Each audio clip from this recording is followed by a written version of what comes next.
Assalamualaikum, hai. Siapa dekat sini ada masalah kaki rasa cucuk-cucuk tu? Hari ni saya nak share satu feedback daripada pengguna tapak baru. Ni feedback daripada Encik Kamara zaman kita. Dia kata, saya dah beli dan makan ubat ni lebih kurang 2 minggu. Rasa sakit di kaki sudah hilang. Terima kasih tapak baru.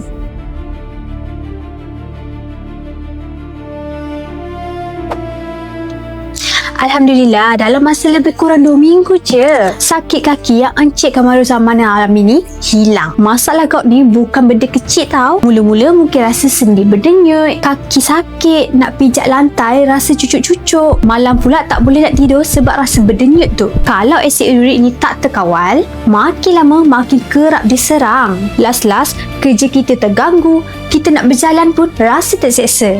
Adanya tapak baru ni sebagai ikhtiar semula jadi yang bantu kawal asid urik tu, kurangkan keredangan sendi dan legakan sakit dan bengkak kaki. Ramai tahu yang dah cuba dah konsisten makan tapak baru ni, badan rasa lebih ringan dan kurang serangan gout tu.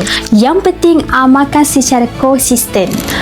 Kalau korang ada masalah gout ni atau asid urik yang tinggi, jangan tunggu sampai teruk. Klik link sekarang dapatkan tapak baru.